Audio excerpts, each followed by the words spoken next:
Oluvannyuma lw'okumala ennaku 9 nga batendekebwa ku ngeri gye bagenda okubalamu abantu abagenda okukola omulimu guno, bakedde mu bifo eby'enjawulo gye babadde basomera okukwasibwa bye bagenda okukozesa.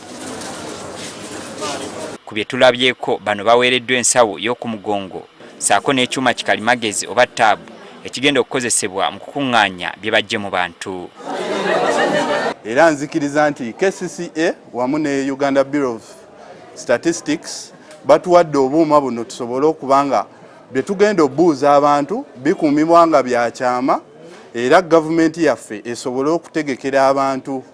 Ebifo ebimu bye tutuuseemu wabaddeyo okwemulugunya ku bikozesebwa okubanga bibadde tebimala, wabula nga kino kyava ku muwendo omunene ogwetaba mu kusoma.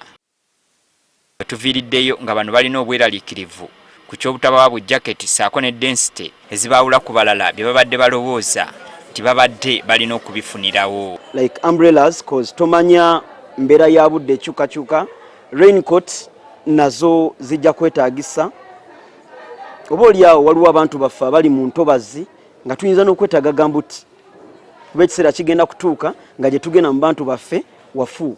Naye twavudde wano kiro tulinda tetwalabye ku atayo obwo, so olunaku olwaleero tulinda tulabe oba babuleesi tubeere nga naffe tugenda mu field nga tuli bajjuvu. Ebikozesebwa byonna byazze tetusobola byonna bibawaleyo, naye nga enkya tugenda sinkana nga tebana kuyingira field, tugenda sinkana ku division headquarters z'Emakindye otugenda obbagabya byonna ebisigadde, naye nga byonna byazze weebiri. Omu ku bagenda okukola obwakalondoozi oba supervisor mu ggombolola y'e Makindye mu Kampala atutegeezezza nga bwe balabuddwa obutasaasaanya bintu bikwata ku bantu be bagenda okubala naddala nga babiteeka ku mitimbagano.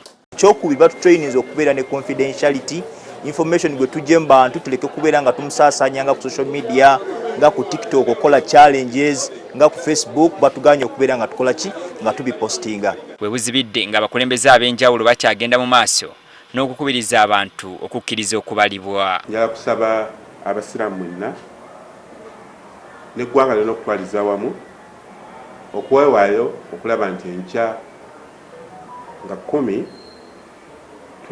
twewaayo okulaba nti twegatta ku mulimu gw'okubala abantu mu ggwanga lino, nsonga nkulu olw'okwagala okupulaningira eggwanga lyaffe mu bintu nga biri accurate.